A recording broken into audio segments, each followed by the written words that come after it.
Olá, meu amigo, minha amiga, bem-vindos mais uma vez ao nosso Portal do José. Você que já está seguindo a gente no Twitter, abrimos uma conta, @Portal do José. Muito obrigado. Vamos continuar aqui a amplificar cada vez mais a nossa percepção da realidade que está acontecendo no nosso país. E você que está chegando agora, eu vou pedir para você se inscrever. E se gostar dos nossos vídeos aqui, compartilhe com seus amigos, traga mais gente aqui para fazer parte desse movimento, né, que a gente está tentando amplificar de reflexão sobre os problemas que estão nos afligindo no cotidiano e os personagens aí que estão tocando todo o nosso país, né?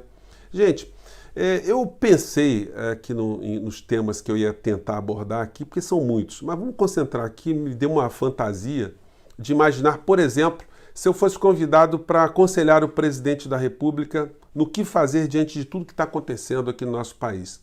A desagregação, o derretimento da nossa saúde, da nossa economia, da imagem do nosso país, das nossas florestas, do nosso futuro, das nossas empresas. O que eu diria?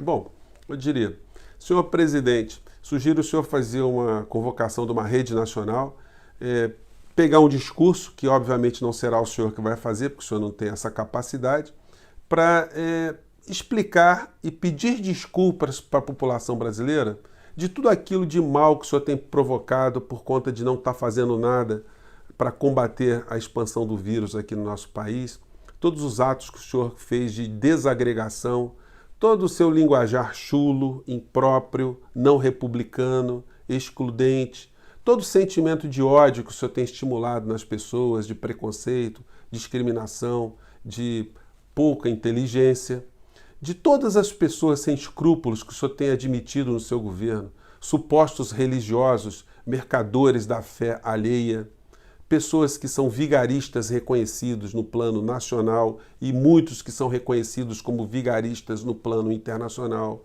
a todos os interesses transnacionais que estão sugando a saúde do povo brasileiro, a sua subserviência ao imperador do norte, ao governo norte-americano. Depois que o senhor fizesse todos esses pedidos de desculpas, o senhor pedisse também desculpas às Forças Armadas por ter misturado uma instituição perene dentro de uma política tão rasteira. Depois que o senhor fizesse tudo isso e pedisse desculpas também às milhares de famílias que perderam seus parentes, aos mais de 2 milhões de brasileiros contaminados pela Covid, o senhor anunciaria que o senhor estaria renunciando.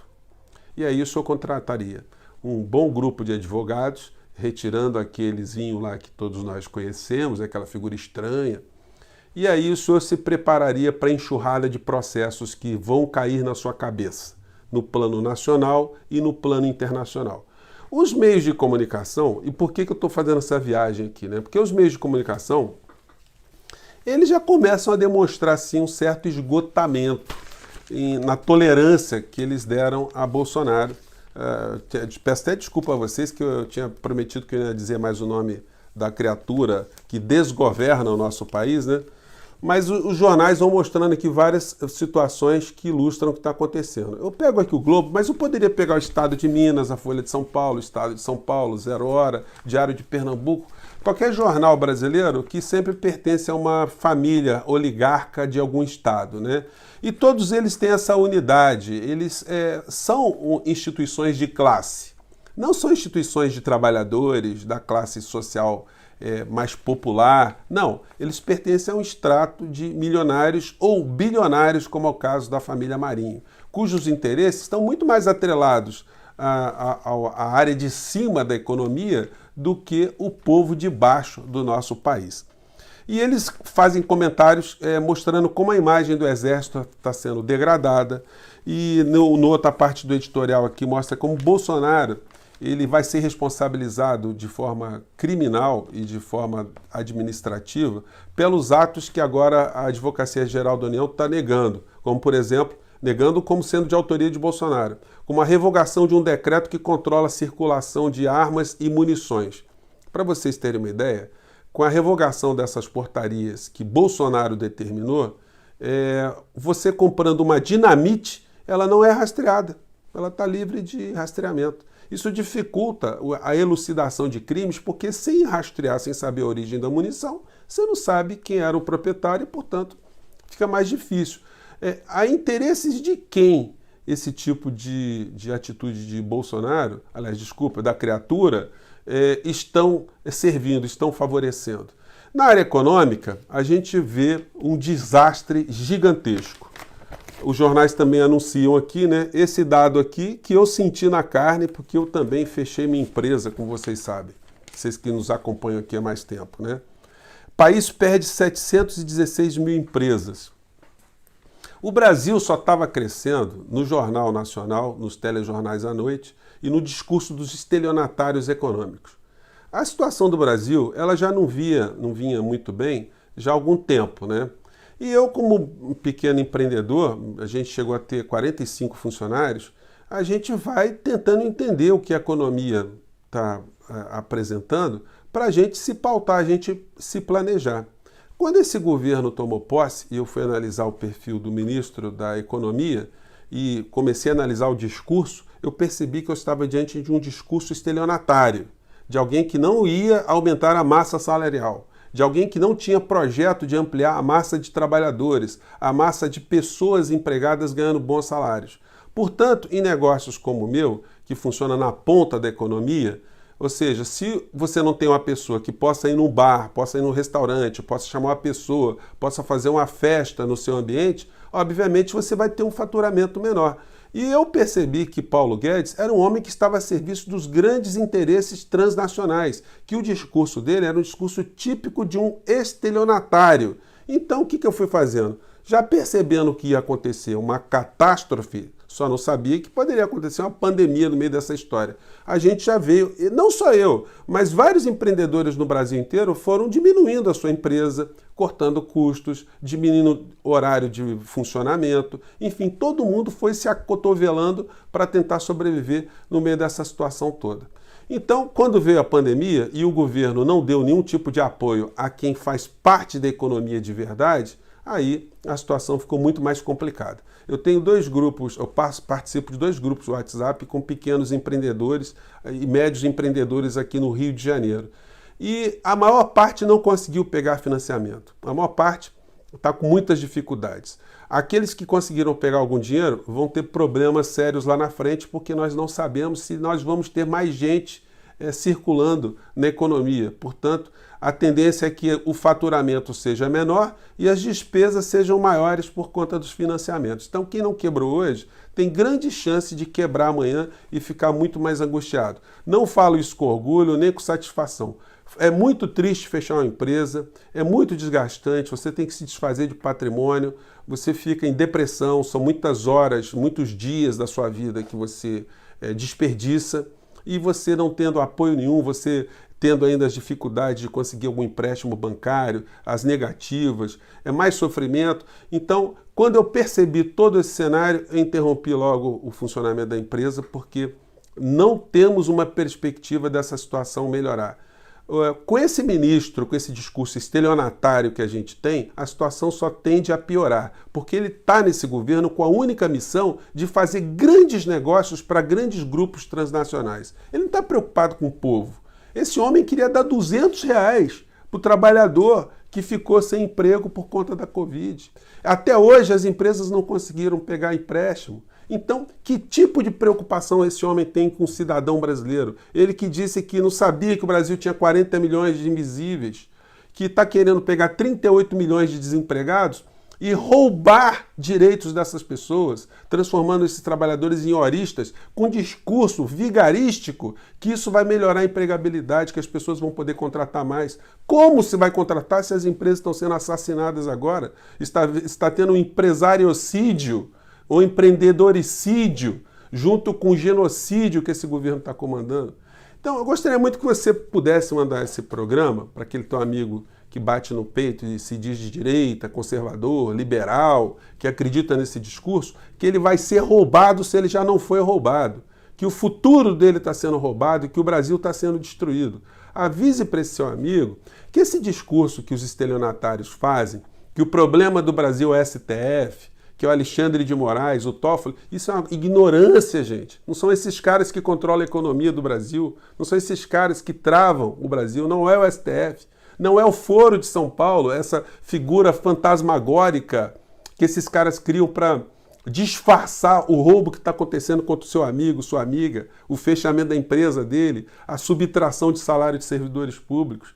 Não são os comunistas que estão infiltrados em todos os lugares, os comunistas que comandam bancos, comandam os grandes meios de comunicação, as igrejas evangélicas. Isso é uma falácia, isso é uma mentira, isso é para enganar trouxa. Nós estamos aí com uma quadrilha que está fazendo uso desse discurso para ludibriar o povo brasileiro, desviar a atenção.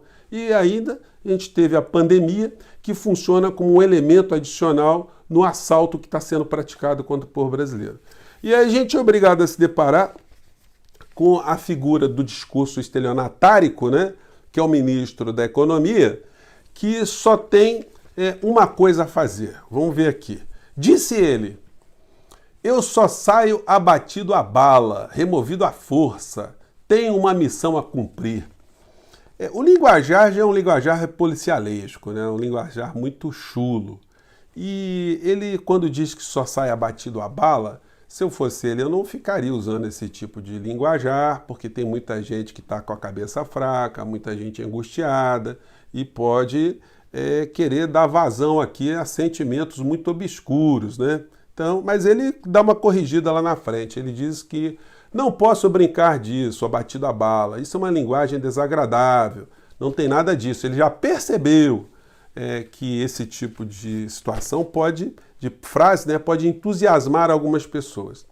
Mas eu quero voltar ao seu amigo que bate no peito, que é direitista, que acredita no Guedes, que acredita na economia liberal, que agora se acha um caçador de comunistas e marxistas e do Foro de São Paulo, que ele não está sozinho não, que esse discurso ele está sendo bem introduzido aqui no Brasil e tem muita gente ganhando dinheiro com a desgraça alheia. Enquanto o Brasil está descendo a ladeira e está sendo loteado a preços de banana, a gente vai vendo personagens que essa gente da direita retira das catacumbas putrefatas, pessoas que já não tinham nenhum tipo de perspectiva política e encontra no meio de ignorantes, pessoas ingênuas e mal intencionados que tiram proveito disso, um ambiente para se proliferar, de conseguir retornar desse mundo putrefato. Então, o canal da direita, o mais popular, trouxe essa figura, um bandido, confesso,